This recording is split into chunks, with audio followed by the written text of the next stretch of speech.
கிட்டத்தட்ட ஒரே ட்ரேடிங்கில் 43,000 லாஸ். அது நான் காலேஜ் ஃபஸ்ட் இயர் படிச்சுட்டு இருந்தப்போ அந்த இடத்துல என்னோட மனநிலை எப்படி இருக்குன்னு யோசிச்சு பாருங்க. அது மட்டும் இல்லாமல் நான் ட்ரேட் பண்ணப்போ நிறைய ப்ராஃபிட் பண்ணியிருக்கேன், பெரிய அளவில் லாஸ் பண்ணியிருக்கேன். இப்படி ட்ரேடிங் பற்றி எனக்கு இருக்க எக்ஸ்பீரியன்ஸ், அதுக்கப்புறம் ட்ரேடிங்கை நான் ஏன் குவிட் பண்ணேன், நான் ட்ரேடிங் பண்ணப்போ நான் கற்றுக்கிட்ட விஷயங்கள்லாம் என்ன, நீங்கள் இப்போ ட்ரேட் பண்ணலாமா வேணாமா, இது மாதிரியான நிறைய விஷயங்கள், நான் கற்றுக்கிட்ட விஷயங்கள், என்னோட எக்ஸ்பீரியன்ஸை ஷேர் பண்ணிக்க போகிறேன். நான் ஒரு ட்ரேடிங் எக்ஸ்பர்ட்டோ இல்லை ஸ்டாக் மார்க்கெட் எக்ஸ்பர்ட்டோ கிடையாது, பட் என்னோட எக்ஸ்பீரியன்ஸை ஷேர் பண்ணிக்கிறதுக்காக தான் இந்த ஒரு வீடியோ. இஃப் இன்கேஸ் நீங்கள் ட்ரேட் பண்ணலாம்னு நினச்சிட்டு இருக்கீங்க, இல்லை ஒரு அஸ்பைரிங் யங்ஸ்டராக இருக்கீங்க, இல்லை ட்ரேடிங்கில் உங்கள் கரியரை பிளான் பண்ணுறீங்க அப்படின்னா இந்த ஒரு வீடியோ உங்களுக்கு கண்டிப்பாக யூஸ்ஃபுல்லாக இருக்கும். ஃபர்ஸ்ட் நான் யார் அப்படின்றத முதல் இன்ட்ரடியூஸ் பண்ணிக்கிறேன். ஃபர்ஸ்ட் என்னோட பேர் சுதன். கோப் அப்படின்னு சொல்லிட்டு ஒரு ஏஜென்சி இப்போ கரெக்டாக ரன் பண்ணிட்டு இருக்கேன். இதுக்கு முன்னாடி நான் என்னோட 10th ஸ்டாண்டர்ட்லேருந்தே நிறைய விஷயங்கள் ட்ரை பண்ணிட்டு இருந்தேன். நான் 10th ஸ்டாண்டர்ட் லீவில் எனக்கு ஒரு யூடியூப் சேனல் ஆரம்பித்தேன். அந்த யூடியூப் சேனல் இப்போயுமே இருக்குது, நீங்கள் போய்ட்டு செக் பண்ணி பார்க்கலாம், விஐபி கேமிங் தமிழ் அப்படின்னு சொல்லிட்டு. ஸோ கேமிங் சேனல் ரன் பண்ணேன், அப்புறம் இன்ஃபர்மேஷன் சேனல்ஸ் ரன் பண்ணேன். அந்த டைம்லேயே ட்ராப்ஷிப்பிங் ட்ரை பண்ணேன், Amazon Flipkart e-commerce business try பண்ணேன். இப்படி மல்டிபிள் விஷயங்கள் ட்ரை பண்ணிட்டு இருந்தேன். ஸோ அப்போ எனக்கு கொஞ்சம் ரெவன்யூ இருந்தது யூடியூப் சேனல் மூலமாக. அந்த ரெவன்யூ எப்படி சேர்த்து வைக்கிறது அப்படின்றத பற்றி யூடியூப்ல தேடினப்போ தான் ஸ்டாக் மார்க்கெட் பற்றி தெரிய வந்தது. ஸோ அதை பற்றி நிறைய விஷயங்கள் லேர்ன் பண்ணேன். கிட்டத்தட்ட நான் 11th ஸ்டாண்டர்ட் படிக்கிறப்போவே எங்கள் அம்மாவோட பேன் கார்டு வச்சு எனக்குன்னு சொல்லிட்டு ஒரு டிமேட் அக்கௌண்ட் ஓப்பன் பண்ணிட்டேன். ஸோ இன்னும் எனக்கு நல்லா ஞாபகம் இருக்குது. நான் ஃபஸ்ட்டு டிமேட் அக்கௌண்ட் ஓப்பன் பண்ணக்கப்புறம் நான் வாங்கின ஸ்டாக் ஐடிசி. ஸோ நீங்கள் இப்போ பார்க்கலாம் டிஸ்பிளேல ஐடிசி நான் என்ன ப்ரைஸ்க்கு எப்போ வாங்கியிருக்கேன்னு சொல்லிட்டு. இப்போ கரண்ட் ஐடிசியோட ப்ரைஸ் என்ன இருக்குது அப்படின்னு கமெண்ட் செக்ஷனில் சொல்லுங்கள். இப்படி ஸ்டாக் மார்க்கெட்டுக்குள்ளே வந்தக்கப்புறம் நான் கொஞ்சம் கொஞ்சமாக இன்வெஸ்ட் பண்ண ஆரம்பிச்சேன். கொஞ்சம் மியூச்சுவல் ஃபண்ட்ஸ் பற்றி தெரிய வந்தது. ஸோ அதுலேயுமே நான் இன்வெஸ்ட் பண்ணிட்டு இருந்தேன். இப்படி தான் என்னோட ஜேர்னி போயிட்டு இருந்தது. அதாவது இப்போ இருக்க நிறைய யங்ஸ்டர்ஸ் மாதிரி டிஃப்ரெண்ட்டாக நிறைய விஷயங்களை ட்ரை பண்ணி எனக்கு என்ன தெரியும் அப்படின்றத ஃபிகர் அவுட் பண்ணுறதுக்கான ஸ்டேஜில் தான் இருந்தேன். ஸோ அன்டில் நான் ஸ்டாக் மார்க்கெட்டில் இன்வெஸ்ட்மெண்ட் பண்ணிட்டு இருந்த வரையும் நல்லா போயிட்டு இருந்தது. அந்த டைமில் தான் எனக்கு ட்ரேடிங் பற்றி தெரிய வந்தது. ஸோ ட்ரேடிங்கில் என்னோட பேட் டைம்ஸ் பற்றி எக்ஸ்பிளைன் பண்ணுறதுக்கு முன்னாடி ட்ரேடிங்கில் இருக்கக்கூடிய ஒரு ரியாலிட்டி பற்றி இப்போ எக்ஸ்பிளைன் பண்ண போகிறேன். ஃபர்ஸ்ட் ஆஃப் ஆல், இப்போ ஸ்டாக் மார்க்கெட்டுக்குள்ளே இருக்க எல்லாருக்குமே தெரியும். ஸோ இப்போ ட்ரேடிங் அப்படின்னு எடுத்துக்கிட்டால் மணி மார்க்கெட், அதாவது ஸ்டாக்ல ட்ரேட் பண்ணுறது ஒன்று இருக்குது. ரெண்டாவது ஆப்ஷன் ட்ரேடிங் அப்படின்னு ஒன்று இருக்குது. இருக்கக்கூடிய நிறைய பேர் போயிட்டு பண்ணுறது ஆப்ஷன் ட்ரேடிங் தான். அதுவும் ஆப்ஷன் ட்ரேடிங்லேயே 2 டைப் இருக்குது. ஒன்று ஆப்ஷன் பையிங், இன்னொன்று ஆப்ஷன் செல்லிங். ஸோ இப்போ இந்த ஆப்ஷன் பையிங்க்கு உங்ககிட்ட கொஞ்சம் கேபிட்டல் இருந்தாலே போதும், ஒரு 2000 5000 இருந்தாலே போதும், நீங்கள் ட்ரேடிங் பண்ண முடியும். அதனால இங்கே நிறைய பேர் போய் ட்ராப் ஆகிற இடம் என்ன அப்படின்னா ஆப்ஷன் பையிங். ஆப்ஷன் ட்ரேடிங் அப்படின்றது ரொம்ப ரிஸ்கான விஷயம். அதுலேயுமே இந்த ஆப்ஷன் பையிங் இருக்கிறதுலே ரொம்ப ரிஸ்கான விஷயம். கிட்டத்தட்ட டேட்டா படி 90 to 90% ஆஃப் த பீப்புள் ட்ரேடிங்கில் மணி லூஸ் பண்ணிட்டு இருக்காங்க. அதுலேயும் முக்கியமாக நிறைய பேர் பணத்தை லூஸ் பண்ணுறதுக்கான ஒரு முக்கியமான சோர்ஸ் என்ன அப்படின்னு சொல்லி பார்த்தோம்னா இந்த ஆப்ஷன் ட்ரேடிங். ஆப்ஷன் ட்ரேடிங்லுமே ஆப்ஷன் பையிங் தான். அதே மாதிரி செபியோட அஃபிஷியல் ரிப்போர்ட் படியுமே கிட்டத்தட்ட 90 to 95% ஆஃப் த பீப்புள் வந்து மணி லாஸ் பண்ணிட்டு தான் இருக்காங்க இன் ட்ரேடிங். நீங்கள் ஏஞ்சல் ஒன் ஜீரோ தான் என்ன அப்ளிகேஷன் யூஸ் பண்ணாலும் உள்ள போகிறப்பே உங்களுக்கே ஒரு இன்டிமேஷன் காட்டும். ஸோ இத்தனை % ஆஃப் த மக்கள் லாஸ் தான் பண்ணிட்டு இருக்காங்க அப்படின்றத உங்களுக்கு இன்டிமேட் பண்ணுவாங்க. எவ்வளோ மக்கள் மணி லூஸ் பண்ணிட்டு இருக்காங்க ட்ரேடிங் மூலமாக தெரிஞ்சுக்கணும். அதே மாதிரி ஒரு அஃபிஷியல் ரிப்போர்ட் படி கிட்டத்தட்ட 91.5% of the people trading loss பண்ணுறவங்க எல்லாமே 1 lakh rupeesக்குள்ள கேபிட்டல் வச்சிருக்கவங்க. அதாவது 1 லட்ச ரூபாய்க்குள்ளேயே கேபிட்டல் வச்சு ட்ரேட் பண்ணுறவங்க. மோஸ்ட்லி இந்த 1 லட்ச ரூபாய்க்குள்ள பணம் வச்சு ட்ரேட் பண்ணுற எல்லாருமே என்ன பண்ணுவாங்க அப்படின்னு பார்த்தீங்க அப்படின்னா ஆப்ஷன் பையிங் தான் பண்ணுவாங்க.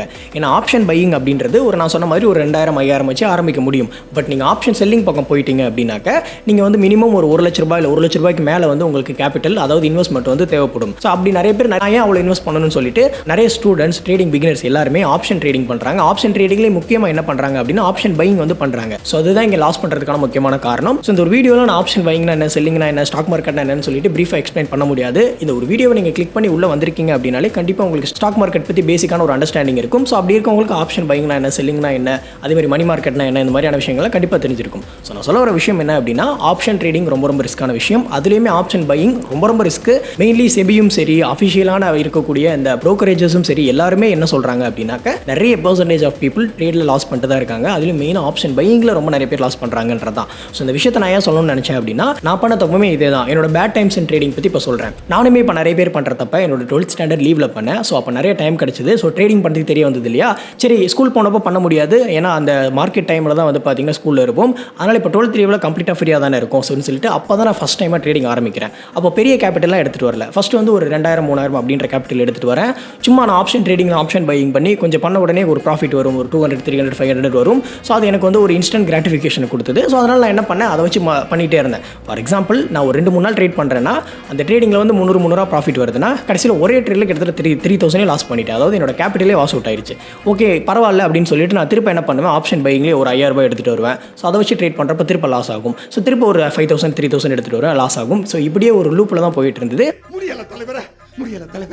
ஒன்ஸ் அது நடந்தக்கப்புறம் நான் என்ன பண்ணேன், ஓகே ட்ரேடிங் பற்றி நமக்கு இன்னும் ப்ராப்பரான எஜுகேஷன் இல்லை அப்படின்னு சொல்லிட்டு நான் ட்ரேடிங் பற்றி நிறைய விஷயங்கள் கற்றுக்க ஆரம்பித்தேன். ட்ரேடிங் பற்றி ப்ராப்பர் அண்டர்ஸ்டாண்ட் பண்ணி ஒரு 3 monthsலேருந்து 6 months மேலேயே வந்து பார்த்தீங்க அப்படின்னா ட்ரேடிங் பற்றி நிறைய கற்றுக்கிட்டு பேப்பர் ட்ரேடிங் வச்சு நிறைய ட்ரேட் பண்ணி பார்த்தேன். பேப்பர் ட்ரேடிங் அப்படின்னா ரியல் டைமில் பணத்தை போடாமல் ஜஸ்ட் வந்து நம்ம ஒரு மைண்ட் லெவல் கால்குலேஷன்லேயே வந்துட்டு மார்க்கெட் இப்படி போனால் எப்படி இருக்கும் அப்படின்னு சொல்லிட்டு நம்ம வந்து ட்ரேடிங் ப்ராக்டிஸ் பண்ணுற மெத்தட் தான் பேப்பர் ட்ரேடிங் அப்படின்னு சொல்லுவாங்க.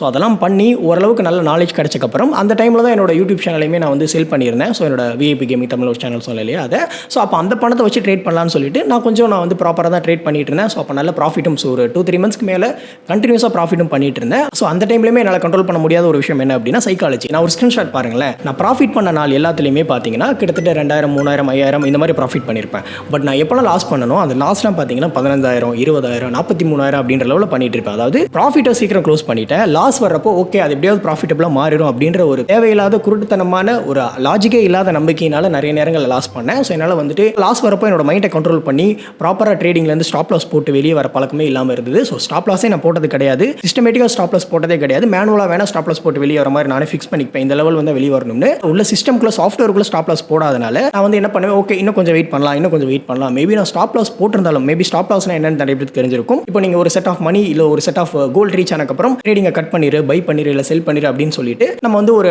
லிமிட் செட் பண்ணுவோம். ஸோ சாஃப்ட்வேர்ல யூசிங் ஜெரோதாவோ ஏஞ்சல் ஒன்லி ஸ்டாப் லாஸ்னு ஒரு ஆப்ஷன் இருக்கும். ஸோ அதை தான் வந்து ஸ்டாப் லாஸ் அப்படின்னு சொல்லுவாங்க. ஸோ அதை நான் வந்து யூஸ் பண்ணதே கிடையாது. கிட்டத்தட்ட அதனாலேயே நான் நிறைய பணத்தை லாஸ் பண்ணேன். அதே மாதிரி எனக்கு காலேஜ் டைமிங்குமே கொஞ்சம் செட் ஆகாமல் இருந்தது. ஸோ காலேஜில் வந்து எனக்கு இந்த பிரேக்கில் லஞ்சில் இந்த மாதிரி கிடைக்கிற நேரத்தில் ட்ரேட் பண்ணிட்டு இருந்தேன்.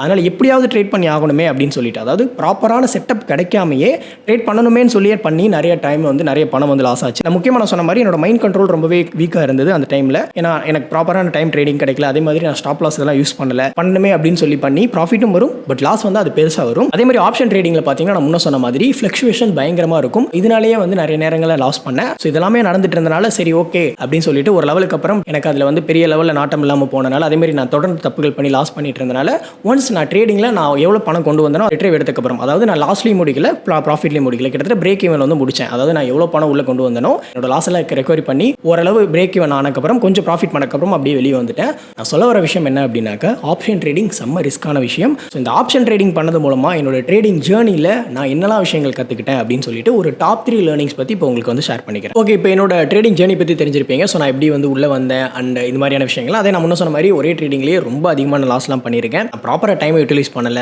கரெக்டான மணி மேனேஜ்மெண்ட் பண்ணல, சைக்காலஜியை மேனேஜ் பண்ணல, இப்படி எதுவுமே ப்ராப்பராக பண்ணாதனால தான் என்னோட லாஸ். ட்ரேடிங் பண்ணுற எல்லாருமே லாஸ் பண்ணுறாங்கன்னு சொல்ல வரல, என்ன மாதிரியான தவறுகள் பண்ணனால லாஸ் பண்ண அப்படின்றத சொல்லியிருக்கேன். ஸோ ஆஃப்டர் தட் எனக்கு நிறைய லேர்னிங்ஸ் கிடைச்சது. அதில் எனக்கு கிடைச்ச ஒரு 4 லேர்னிங்ஸை பற்றி இப்போ உங்க கூட ஷேர் பண்ணிக்கிறேன். இந்த ஃபர்ஸ்ட் விஷயம் வந்து என்ன அப்படின்னாக்க கேபிட்டல். ஸோ கேபிட்டல் தான் கிங் ட்ரேடிங்கில். ஏன்னா உங்ககிட்ட பேக்கப்புக்கு ஃபண்ட் இருந்துகிட்டே இருக்கணும். ஃபார் எக்ஸாம்பிள் இப்போ நிறைய ஸ்டூடெண்ட்ஸோ சின்ன லெவலில் ட்ரேடிங் ஆரம்பிக்கிறவங்களோ ஒரு 5000, 10000 கொண்டு வருவாங்க. மோஸ்ட் ஆஃப் த பீப்புளுக்கு அவங்க ஃபஸ்ட்டு ஒரு 2 டைம் 3 டைம் கொண்டு வர கேபிட்டல் வாஷ் அவுட் ஆயிரும். அதாவது ஃபுல்லாக வந்து லாஸ் பண்ணிடுவாங்க. அப்படி இருக்கப்போ அடுத்து கொண்டு வரதுக்கான ஒரு பேக்கப் இருக்கணும். நீங்கள் வந்து ட்ரேடிங் பண்ணுறப்போ ஹெட்ஜ் பண்ணுறதுக்கோ இல்லை நீங்கள் ஆப்ஷன் செல்லிங் பண்ண போகிறீங்கனால நல்ல கேபிட்டல் இருக்கணும். ஸோ இங்கே இருக்க நிறைய ஸ்டூடெண்ட்ஸ் பண்ணுற தப்பு என்னன்னா, அவங்க கிட்ட இருக்கக்கூடிய 2000, 3000, 5000, 10000 அப்படின்னு சொல்லிட்டு ஃபண்டை கொஞ்சம் கொஞ்சமாக உள்ள கொண்டு வராங்க. அதை வச்சு ஜஸ்ட் ஆப்ஷன் பையிங் தான் பண்ண முடியும். அதுலேயுமே ஆப்ஷன் ட்ரேடிங்கில் பார்த்தீங்க அப்படின்னாக்க கம்மியான கேபிட்டல் இருந்ததுன்னா நீங்கள் கால் ஆப்ஷன் வாங்குறீங்களோ இல்லை புட் ஆப்ஷன் வாங்குறீங்களோ, நீங்கள் ரொம்பவே வந்து கரெக்டான மார்க்கெட் சினாரியோ, கரெக்டான ஸ்ட்ரைக் ப்ரைஸ் கூட சூஸ் பண்ண முடியாது. ஏன்னா உங்ககிட்ட நிறைய கேபிட்டல் வேணும். கம்மியான கேபிட்டல் இருக்கப்போ ரொம்பவே தள்ளி இருக்க ஸ்ட்ரைக் ப்ரைஸை சூஸ் பண்ணுவீங்க. ஸோ அது மோஸ்ட்லி வந்து ஃப்ளக்சுவேஷன் இருக்கும், இல்லை ரொம்பவே டக்குன்னு ஈஸியாக லாஸ் ஆயிருவீங்க. 2000, 3000, 5000, 10000 இருந்தது அப்படின்னாக்கா நீங்கள் ஆப்ஷன் பையிங் தான் பண்ண முடியும். அதையுமே ஒழுங்காக பண்ண முடியாது. அதனால் இந்த லெவலில் கேபிட்டல் இருந்தால் வராமல் இருக்குது என்ன கேட்டிங்க அப்படின்னா பெட்டர். ஸோ ஏன்னா நான் அந்த தப்பை பண்ணியிருக்கேன், அதனால தான் உங்ககிட்ட சொல்கிறேன். அண்ட் ரெண்டாவது ரிஸ்க் அண்ட் மணி மேனேஜ்மெண்ட். இங்கே நிறைய பேருக்கு வந்து ஒரு ப்ராப்பர் பிளானே இருக்காது ட்ரேடிங் செட்டப்புக்கு. ஸோ அந்த தப்பை நானுமே பண்ணியிருக்கேன். ட்ரேடிங் பண்ணணுமே அப்படின்றதுக்காக பண்ணுறது. அதாவது நம்ம எவ்வளோ பணம் கொண்டு வர போகிறோம், எவ்வளோ பணம் லாஸ் பண்ணாலும் ஓகே. அதாவது என்னோட ரிஸ்க் ரிவார்ட் ரேஷியோ அப்படின்னு சொல்லுவாங்க. நான் எவ்வளோ ரிஸ்க் எடுக்க போகிறேன். ஃபார் எக்ஸாம்பிள் நான் இப்போ வந்து ஒரு 1000 ருபீஸ்க்கோ இல்லை 2000 ருபீஸ்க்கோ ஒரு லாட் வாங்குறேன் அப்படின்னாக்க அந்த லாட்டில் நான் ஒரு 500 ருபீஸ் ப்ராஃபிட் பண்ணால் எனக்கு போதும். அதே மாதிரி லாஸ் பண்ண போகிறேன்னா ஒரு 400 லாஸ் ஆனால் வெளியே வந்துடுவேன். இந்த மாதிரி உங்களுக்கு ப்ராப்பரான ஒரு ரிஸ்க் ரிவார்ட் ரேஷியோ, நான் இப்போ சொன்னது எக்ஸாம்பிளுக்கு தான். ஸோ நீங்கள் ஒரு proper risk reward ratio and money management ப்ராப்பராக பண்ண தெரிஞ்சிருக்கணும். அப்படி பண்ணால் மட்டும் தான் உங்களால் ட்ரேடிங்கில் லாங் லாஸ்டிங்காக இருக்க முடியும். And third thing psychology. நான் ரொம்பவே நிறைய தப்புகள் பண்ண ஒரு இடம். அதாவது உங்களோட மைண்ட் அண்ட் எமோஷனை ப்ராப்பராக கண்ட்ரோல் பண்ணணும். நீங்கள் இவ்வளோ லாஸ் வந்தால் வெளியே வந்துடுவேன்னு சொல்லி ஸ்டாப் லாஸ் போட்டிங்கன்னா அந்த லாஸ் வந்ததுக்கப்புறம் வெளியே வரணும். உங்களுக்கு ப்ராப்பரான ட்ரேடிங் செட்டப் வராதப்போ ட்ரேட் எடுக்கக்கூடாது. முக்கியமாக எவ்வளோ ப்ராஃபிட் வந்தால் நான் வெளியே வருவேன், எவ்வளோ லாஸ் வந்தால் வெளியே வருவேன் அப்படின்னு சொல்லிட்டு எல்லா விஷயத்தையும் பிளான் பண்ணணும். உங்கள் பிளானை தான் எக்ஸிக்யூட் பண்ணணும். அதாவது ஒரு ஃபேமஸான கோட் ஒன்று சொல்லுவாங்க, அதாவது plan your trade, trade your plan அப்படின்னு சொல்லுவாங்க. நீங்கள் பண்ண போகிற ட்ரேடை முன்னாடி பிளான் பண்ணி எல்லாத்தையும் எக்ஸிக்யூட் பண்ணியிருக்கணும் அப்படின்னு சொல்லுவாங்க. ஸோ அதனால் மணி மேனேஜ்மெண்ட்டை விட முக்கியமான இன்னொரு விஷயம் என்ன அப்படின்னாக்கா சைக்காலஜி, உங்களோட மைண்ட் கண்ட்ரோல். அண்ட் ஃபோர்த் முக்கியமான விஷயம், இது எல்லாத்துக்குமே முன்னாடி நீங்கள் ஒன்று பண்ண வேண்டியது. அதுதான் என்னென்னா ப்ராப்பராக லேர்ன் பண்ணிட்டு வந்திருக்கணும். நான் முதல் ட்ரேடிங் பற்றி தெரிய வந்தோடனே சரி கொஞ்சம் பணத்தை போட்டு எக்ஸ்பெரிமெண்ட் பண்ணலாம்னு சொல்லி எக்ஸ்பெரிமெண்ட் பண்ணேன். அதில் முதல் 2-3 டைம் போட்ட பணம் வேஸ்ட் ஆயிடுச்சு, வாஷ் அவுட் ஆயிடுச்சு. ஸோ அந்த தப்பை நீங்கள் பண்ணக்கூடாது. அப்படின்னா நீங்கள் ட்ரேடிங் பண்ண போகிறீங்க அப்படின்னா ட்ரேடிங்கே ரொம்ப ரிஸ்க்கான விஷயம். அதையும் தாண்டி நீங்கள் ட்ரேட் பண்ண போகிறீங்கன்னா நீங்கள் ப்ராப்பராக லேர்ன் பண்ணி நான் முன்ன சொன்ன மாதிரி இந்த விஷயங்கள்லாம் கற்றுக்கிட்டு நீங்கள் பேப்பர் ட்ரேடிங்லாம் பண்ணி நிறைய எக்ஸ்பீரியன்ஸ் கற்றுக்கிட்டு தான் ட்ரேட் பண்ணணும். என்ன கேட்டிங்கன்னா நான் ட்ரேடிங் இப்போ யாருக்காவது ரெஃபர் பண்ணுவேன்னு கேட்டிங்கன்னா கண்டிப்பாக ரெஃபர் பண்ண மாட்டேன். இஃப் இன் கேஸ் நீங்கள் அப்படியும் தாண்டி ட்ரேடிங் பண்ணணும் அப்படின்னா ஆப்ஷன் ட்ரேடிங்கை கொஞ்சம் அவாய்ட் பண்ணலாம். இல்லை நான் ஆப்ஷன் ட்ரேடிங் தான் பண்ணியாவேன் அப்படின்னு சொல்லி தலையில நின்னீங்க அப்படின்னா ஆப்ஷன் பையிங் விட ஆப்ஷன் செல்லிங் பண்ணலாம். ஏன்னா ஆப்ஷன் செல்லிங்கில் வந்து பார்த்தீங்க அப்படின்னாக்கா கொஞ்சம் ரிஸ்க் வந்து கம்மி, அதுலேயே ரிஸ்க் இருக்குது. அது ஆப்ஷன் பையிங்கில் 100ல் 90 பேர் லாஸ் பண்ணுறாங்க அப்படின்னா ஆப்ஷன் செல்லிங்கில் 100ல் ஒரு 50 பேர் தான் லாஸ் பண்ணுறாங்க. ஸோ மோஸ்ட்லி நான் பார்த்த வரையே எனக்கு தெரிஞ்ச நிறைய ட்ரேடர்ஸ் என்னோட எக்ஸ்பீரியன்ஸில் கேட்டிங்க அப்படின்னாக்க ஆப்ஷன் பையிங் விட ஆப்ஷன் செல்லிங்கில் இருக்கவங்க லாஸ் கொஞ்சம் கம்மியாக பண்ணுறாங்க, அவங்க ஓரளவு ப்ராஃபிட்டும் பண்ணுறாங்க. அதுக்கு ஆப்ஷன் ட்ரேடிங்கே ரொம்ப சூப்பரான விஷயம் நான் சொல்ல வரல, அது எப்பவுமே ரிஸ்க் இருக்கக்கூடிய ஒரு விஷயம் தான். பட் நீங்கள் இந்த விஷயங்கள்லாம் ப்ராப்பராக பண்ணீங்க அப்படின்னா மேபி ப்ராஃபிட் பண்ணலாம். ஸோ நான் இதை சொல்கிறதுக்கு நான் ஒன்றும் பெரிய எக்ஸ்பர்ட் கிடையாது, பட் என்னோட எக்ஸ்பீரியன்ஸ்லேருந்து கிடைச்ச விஷயங்கள் மட்டும் தான் நான் ஷேர் பண்ணிக்கிறேன். ஓகே, ஃபைனலாக நம்ம கன்க்ளூஷனுக்கு வந்தாச்சு. ஸோ இப்போ ட்ரேடிங் பண்ணலாமா வேணாமா அப்படின்னு என்ன கேட்டிங்க அப்படின்னா ட்ரேடிங் விட இன்வெஸ்ட்மெண்ட் தான் பெட்டர். ஸோ பாஸ்ட் ஃபியூ இயர்ஸாக நான் நிறைய இன்வெஸ்ட்மெண்ட் தான் பண்ணிகிட்ருக்கேன். ஸோ அதில் வந்து எனக்கு எந்த லெவல் மைண்ட் லெவல் ஸ்ட்ரெஸ்ஸும் கிடையாது, அதில் நிறைய நேரமும் போடுறது கிடையாது, அதில் ப்ராப்பராக அதோட க்ரோ ஆகிட்டே இருக்குது. ஸோ நான் என்னோட பிஸ்னஸ் என்னோட ஏஜென்சியில் ஃபோக்கஸ் பண்ணிகிட்ருக்கேன். ஸோ இப்போ ஏஜென்சி நல்ல க்ரோத்தில் போயிட்டுருக்கு. ஸோ ஒரு பாஸ்ட் 3 இயர்ஸ்க்கு மேலே எங்களோட ஏஜென்சி ரன் பண்ணிகிட்ருக்கோம். ஒரு சிங்கிள் ரூமில் ஆரம்பித்தோம், இப்போ ஒரு நல்ல ஒரு ஆஃபீஸ் ஸ்பேஸ் போட்டு ஒரு ஆளாக ஆரம்பித்தேன் நாங்கள், இப்போ ஒரு 10+ டீம் மெம்பர்ஸை க்ரோ ஆகிருக்கும். ஸோ என்னால் இதில் நிறைய டைம் போட முடியறனால நான் ட்ரேடிங் அந்த பக்கமே போகிறது கிடையாது, ஜஸ்ட் வந்து இன்வெஸ்ட்மெண்ட் மட்டும் தான் பண்ணிகிட்ருக்கேன்.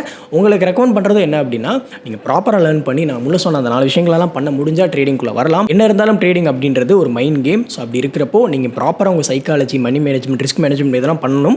இதையும் பண்ணி நீங்கள் வந்தாலுமே ஆப்ஷன் ட்ரேடிங்கை நான் வந்து நிறைய பேருக்கு யாருக்குமே ரெக்கமெண்டே பண்ண மாட்டேன். முக்கியமாக இப்போ இந்த காலேஜ் ஸ்டூடெண்ட்ஸ், ஸ்கூல் ஸ்டூடெண்ட்ஸ்லாம் வந்துட்டு இந்த பைனரி ட்ரேடிங் அப்ளிகேஷன் இதெல்லாம் ட்ரை பண்ணுறாங்க. ஸோ ஆப்ஷன் ட்ரேடிங்கை விட 1000 மடங்கு வந்து பார்த்தீங்கன்னா ரிஸ்க்கான விஷயம் தான் வந்து பார்த்தீங்கன்னா இந்த பைனரி ட்ரேடிங். ஸோ அதை பற்றி ஆல்ரெடி டீட்டெயிலாக ஒரு வீடியோ போட்டிருக்கேன், அந்த பைனரி ட்ரேடிங்லாம் எப்படி ஒர்க் ஆகுது, அதில் என்னெல்லாம் ஸ்கேம்ஸ் நடக்குதுன்னு சொல்லிட்டு.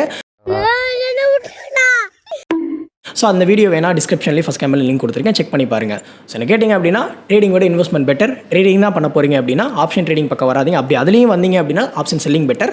நம்ம சொன்ன மாதிரி I am not a SEBI registered advisor or expert, just என்னோட எக்ஸ்பீரியன்ஸை, என்னோட பியூர் எக்ஸ்பீரியன்ஸை வந்து ஷேர் பண்ணியிருக்கேன். இந்த வீடியோ யாருக்கு யூஸ்ஃபுல்லாக இருக்கும் நீங்கள் நினைக்கிறீங்களோ, மேபி ஃப்ரீ ட்ரேடிங் பண்ண போகிறேன்னு சொல்லிட்டு இருக்கோம் உங்கள் ஃப்ரெண்ட்ஸ்க்கோ, ஃபேமிலி மெம்பர்ஸ்க்கோ, ஆல்ரெடி ட்ரேடிங் லாஸ் பண்ணிட்டு இருக்க ஃப்ரெண்ட்ஸ்க்கோ இந்த வீடியோ ஷேர் பண்ணி விடுங்க. பாய்.